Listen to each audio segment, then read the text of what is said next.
வணக்கம் மக்களே, இன்றைக்கி நம்ம சேனலில் எல்லாருக்கும் பிடிச்ச ஒரு ப்ரிப்பரேஷன். அது என்ன டிஷ் கேட்டிங்கன்னா புதினா சாதம் மஷ்ரூம் பெப்பர் மசாலா எப்படி பண்ணுறது பார்க்க போகிறோம்.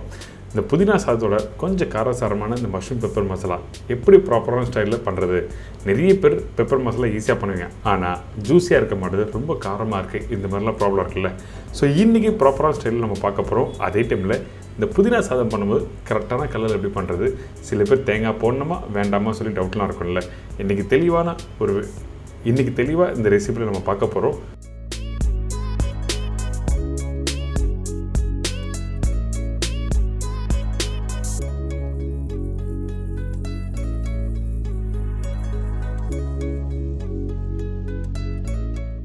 ஃபஸ்ட்டு இந்த புதினா சாதத்துக்கு தேவையான பொருட்கள் பார்த்தலாமா.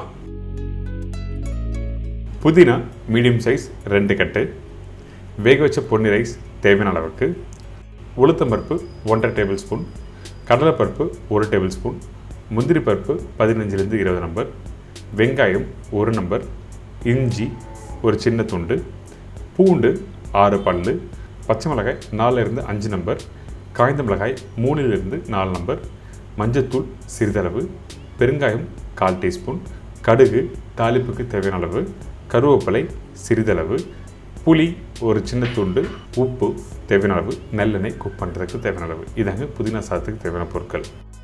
இந்த புதினா சாதம் பண்ணுறதுக்கு ஃபஸ்ட்டு மசாலா ரெடி பண்ண போகிறோம்.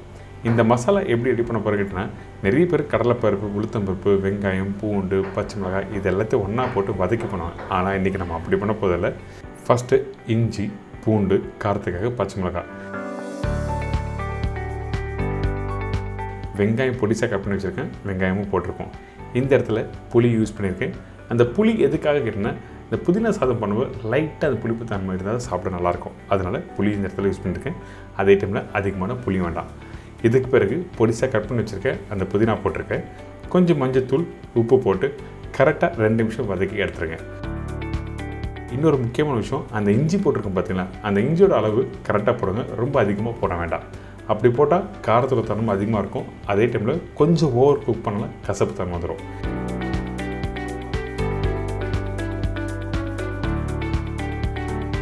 ரொம்ப நேரம் குக் பண்ணோன்னா அப்படி குக் பண்ணால் கலர் போக ஆரம்பிச்சிடும். அதாவது இந்த புதினாவோட கலர் போயிடும்.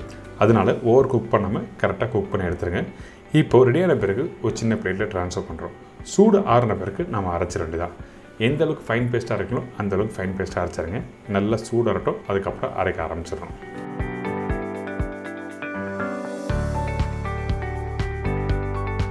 அதே டைமில் தேவையான அளவுக்கு தண்ணி ஊற்றி அரைச்சிருங்க. அதிகமான தண்ணி வேண்டாம், கொஞ்சமான தண்ணி வேண்டாம். தேவையான அளவுக்கு கெட்டியாக அரைக்கணும். தண்ணி அதிகமானால் குக் பண்ண டைம் அதிகமாகும். அப்படி குக் பண்ணும்போது உங்களுக்கு கலர் மாற ஆரம்பிச்சிடும். அதே டைமில் அந்த இஞ்சி கொஞ்சம் சின்ன துண்டு அதிகமானோம், டேஸ்ட்டும் மாறிடும்.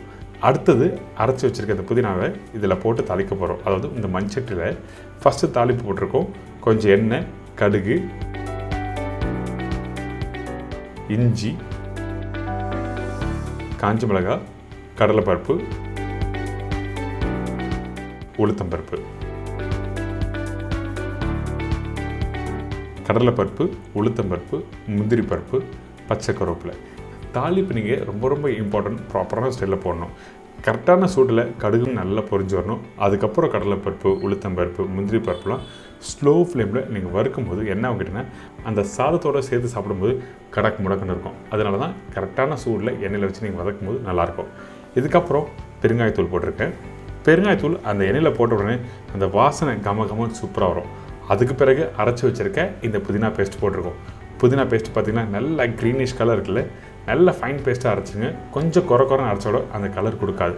அதே டைமில் இந்த பேஸ்ட் போட்ட பிறகு ஓவர் குக் பண்ணாதீங்க, டேஸ்ட்டும் கலரும் மாற ஆரம்பிச்சிடும். அடிக்கடிக்கு சொல்கிறேன், இதெல்லாம் சின்ன விஷயம் கரெக்டாக டிப்ஸ் மாதிரி எடுத்து நீங்கள் பண்ணால் ரொம்ப சூப்பராக இருக்கும். இதுக்கப்புறம் கொஞ்சமாக உப்பு போட்டிருக்கேன். உப்பு போட்டு லைட்டாக குக் பண்ணுங்கள்.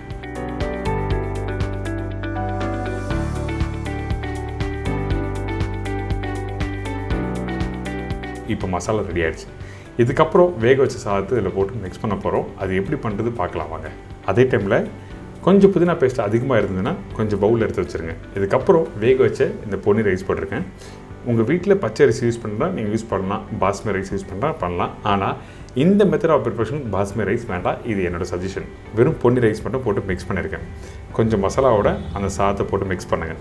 மிக்ஸ் பண்ணும்போது அந்த மசாலா அதிகமாக இருந்தாலும் சாப்பிட பிடிக்காது. அதனால் தேவையான மசாலாவும் அந்த சாதமும் மிக்ஸ் பண்ணி எடுத்து சர்வ் பண்ணால் ஒரு அருமையான புதினா சாதம் ரெடி.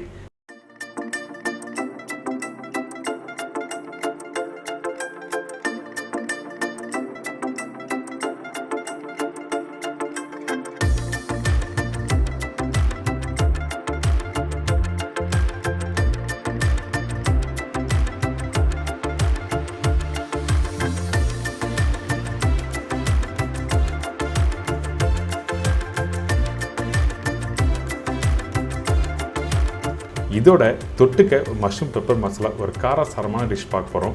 இப்போ இந்த டிஷ்ஷுக்கு தேவையான பொருட்கள் பார்த்தலாம். அதுக்கு முன்னாடி இன்னொரு முக்கியமான விஷயம், நம்ம சேனலில் நிறைய பேர் வீடியோ பார்த்து வீட்டில் ட்ரை பண்ணுற சொல்கிறாங்க. இதுலேயும் இன்னும் கொஞ்சம் டவுட் எதுனா இருந்ததுன்னா நீங்கள் நேராக கூகுள் போங்க. கூகுளில் போய்ட்டு www.chefdeenacooks.com டைப் பண்ணுங்கள். என்னோடய வெப்சைட் ஓப்பன் ஆகும். உங்களுக்கு தேவையான ரெசிபியை நீங்கள் டைப் பண்ணினா ஃபோட்டோ ப்ளஸ் எக்ஸ்ப்ளனேஷனும் உங்களுக்கு தெளிவாக கொடுத்துருப்பேன். மஷ்ரூம் பெப்பர் மசாலாக்கு தேவையான பொருட்கள்: மஷ்ரூம் 2 பாக்கெட், வெங்காயம் 2 நம்பர், தக்காளி 3 நம்பர், இஞ்சி பூண்டு பேஸ்ட் 1 டேபிள் ஸ்பூன், சோம்பு தாளிப்புக்கு தேவையான அளவு, மஞ்சத்தூள் 1/4 teaspoon, chilli powder 1/2 table spoon, தனியா பவுடர் 1 டேபிள் ஸ்பூன், மிளகு பவுடர் 1.5 டேபிள் ஸ்பூன், சால்ட் தேவையான அளவு, ஆயில் குக் பண்ணுறதுக்கு தேவையான அளவு. இதாங்க இந்த ப்ரிப்பரேஷன் தேவையான பொருட்கள். இன்றைக்கி இந்த mushroom pepper masala easy, simple, நம்ம வீட்டில் எப்போவுமே யூஸ் பண்ணுற பொருள் வச்சு தான் இன்றைக்கி நம்ம பண்ணுறோம். அதாவது வீட்டில் வெங்காயம், தக்காளி, எண்ணெய், சோம்பு, மிளகாத்தூள், தனியாத்தூள் எல்லாமே இருக்கும்ல. ஸோ இந்த பொருளை வச்சு டேஸ்டியான மஷ்ரூம் பெப்பர் மசாலா எப்படி பண்ணுறது பார்ப்போம். ஃபஸ்ட்டு மஞ்சட்டில் கொஞ்சம் எண்ணெய் ஊற்றிருக்கேன். அந்த எண்ணெய் சூடான பிறகு சோம்பு, கருவேப்பிலை, அதுக்கப்புறம் வெங்காயம்.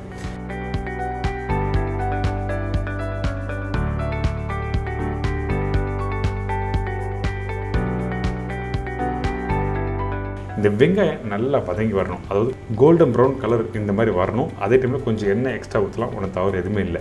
அப்போ தான் அந்த வெங்காயம் நல்லா கிறிஸ்பியாக க்ரன்ச்சியாக வரும். அதுக்கு பிறகு அரைச்சி வச்சுருக்க இஞ்சி பூண்டு பேஸ்ட்.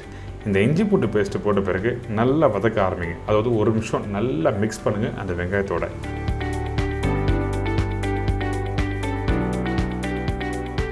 அதுக்கு பிறகு தான் கட் பண்ணி வச்சுருக்க தக்காளி போட்டிருக்கோம்.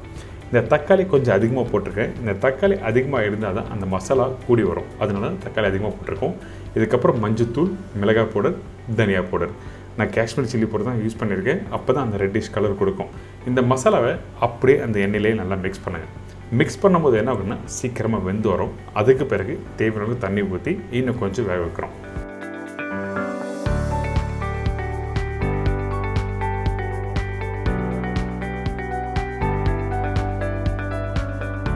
இப்போ பாருங்கள், இந்த மசாலா குக் பண்ணுற டைமில் நம்ம நார்மலாக வீட்டில் தக்காளி தொக்கு பண்ணுவோம்ல, அந்த கான்செப்டில் தான். ஆனால் கொஞ்சம் மசாலா மாறி இருக்கும். அதே டைமில் வெங்காயம் தக்காளியோட அளவு மாறி இருக்கும்.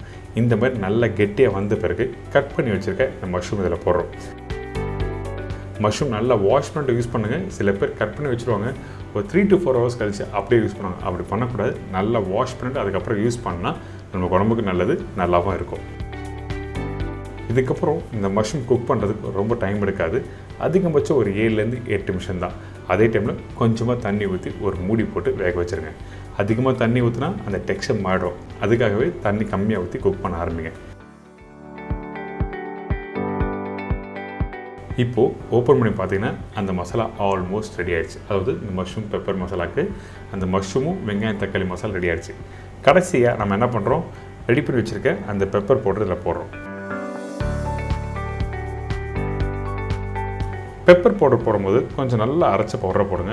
சில பெப்பர் பவுடர் வந்து 1 பாதி அரைச்சி யூஸ் பண்ணுவாங்க. அப்படி பண்ணினா நல்லா இருக்காது. அதனால் நல்ல பவுடர் ரெடி பண்ணி வச்சுருக்க அந்த பெப்பர் பவுடர் கொஞ்சம் கொத்தமல்லி போட்டு நல்லா மிக்ஸ் பண்ணி அந்த புதினா சாதத்தோடு சாப்பிட்டீங்கன்னு வச்சுங்க, அடாடா நீங்கள் மறக்கவே மாட்டீங்க. அந்தளவுக்கு சூப்பராகும். ஒரு காரசாரமான டிஷ்ஷு அந்த புதினா ஃப்ளேவரோடு சேர்த்து சாப்பிடும்போது அல்டிமேட். ட்ரை பண்ணுங்கள், என்ஜாய் பண்ணுங்கள்.